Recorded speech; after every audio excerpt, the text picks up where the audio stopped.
ভাবুন তো, এমন এক মানুষের কথা যার নামে পুরো শহর কাঁপে, যার হৃদয়ে দয়া নেই, আর যার চাবুকের আঘাতে ঝরে অসংখ্য মানুষের রক্ত। সে বিশ্বাস করে এই দুনিয়ার ক্ষমতাই সবকিছু, কিন্তু এক রাতের একটি ঘটনা তার সেই অহংকারকে চূর্ণ করে দেয়। আজ আমরা শুনবো কাশেম নামে এক পাষাণ হৃদয়ের মানুষের গল্প। দামেস্কের উপকণ্ঠে এক বিশাল প্রাসাদে বাস করত কাশেম। কাশেম ছিল সেই অঞ্চলের সবচেয়ে প্রভাবশালী জমিদারের লাঠিয়াল এবং খাজনা আদায়কারী। তাকে লোকজন পাষাণ কাশেম বলে ডাকত। সে যখন তার কালো ঘোড়ায় চড়ে গ্রামের রাস্তা দিয়ে যেত, মানুষ ভয়ে ঘরের দরজা জানালা বন্ধ করে দিত। কাশেমের কাজ ছিল গরিব কৃষকদের কাছে জোর করে খাজনা আদায় করা। কাশেমের কোনো মায়া দয়া ছিল না। কারো ঘরে খাবার থাকুক আর না থাকুক, তার খাজনা চাইই চাই। যদি কেউ দিতে না পারতো, তাহলে কাশেমের চাবুকের আঘাতে তার পিঠের চামড়া উঠে যেত। কাশেম মনে করত এই শক্তি আর জমিদার সাহেবের কৃপাই তার জীবনের সব। সে নামাজ পড়তো না, আল্লাহর নাম নিত না, বরং ইসলামের নাম শুনলে উপহাস হাসাহাসি করত। সেদিন ছিল প্রচন্ড শীতের রাত। কাশেম তার ড্রয়িং রুমের আগুনের কুণ্ডুলির পাশে বসে আরাম করছিল। এমন সময় জমিদারের এক সিপাহী এসে বলল, ওস্তাদ, পাশের গ্রামের বৃদ্ধ রহমতুল্লাহ এবারও খাজনা দেয়নি। সে বলছে তার নাকি ফসল নষ্ট হয়ে গেছে, ঘরে নাকি তার নাতনি অসুস্থ।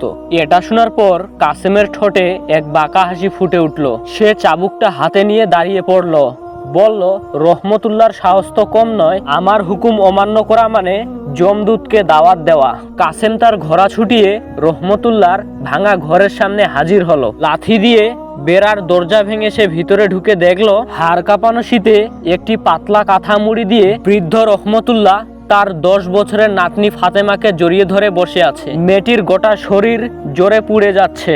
কাশেম গর্জে উঠল, বলল, বুড়ো, আমার খাজনা কোথায়? জমিদার সাহেব কালকে সূর্যাস্ত পর্যন্ত সময় দিয়েছেন, না দিলে এই ঘর আজকেই মাটির সঙ্গে মিশিয়ে দিব। রহমতুল্লাহ ভয়ে কাঁপতে কাঁপতে কাশেমের পায়ে লুটিয়ে পড়লেন, বললেন, দয়া করো বাবা কাশেম, আমার সব ফসল পোকায় খেয়ে ফেলেছে। ঘরে এক দানা পরিমাণ চাল নেই, নাতনিটা আমার ব্যথায় কাতরাচ্ছে। আমাকে একটু সময় দাও, আমি ভিক্ষা করে হলেও তোমার টাকা শোধ করে দেব। কাশেমের হৃদয়ে রহমতুল্লাহর এই আর্তনাদের জন্য এক ফোঁটাও দরদ উঠল না। সে উল্টো আরো রহমতুল্লাহকে লাথি মেরে ফেলে দিল। তারপরে হাত ধরে টেনে হিচড়ে কনকনে শীতের রাতে ঘর থেকে বাইরে বের করে আনলো। অপরদিকে অসুস্থ ফাতেমা তার দাদুকে বাঁচাতে এসে কাশেমের জামা আঁকড়ে ধরলো। কাশেম রাগের মাথায় মেয়েটিকে তুলে ফিকে ফেলে দিল। মেয়েটির মাথায় আঘাত লেগে রক্ত ঝরতে লাগলো।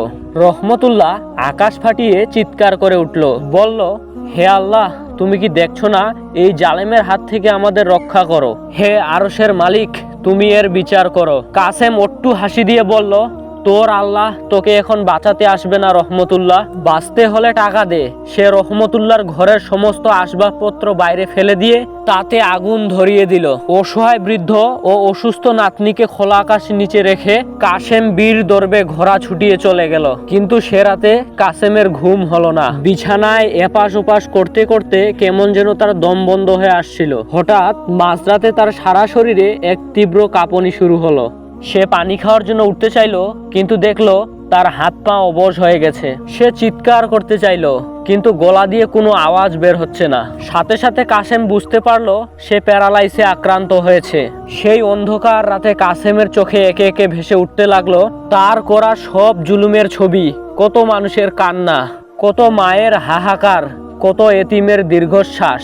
সে যেন আজ প্রথমবারের মতো নিজের অন্তরের আয়নায় নিজের কুৎসিত চেহারাটা দেখতে পেল। সে ভাবলো, আমি কি তাহলে আল্লাহর আযাবে গ্রেপ্তার হয়ে গেলাম? রহমতুল্লাহর দোয়া কি তবে কবুল হয়ে গেল?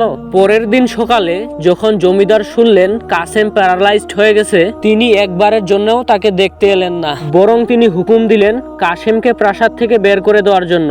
কারণ যে লাঠিয়াল কাজ করতে পারে না, তার কোনো প্রয়োজন জমিদারের নেই। কাশেমের নিজের সাঙ্গপাঙ্গরা যারা তার টাকায় চলতো, তারা ঘরের সব দামি জিনিসপত্র লুট করে নিয়ে গেল।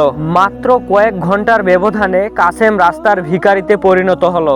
আর মহান আল্লাহ তাআলা এভাবেই জুলুমকারীদের প্রতি বিচার করেন। ভিডিওটি ভালো লাগলে চ্যানেলটি সাবস্ক্রাইব করে পাশে থাকার জন্য অনুরোধ জানাচ্ছি।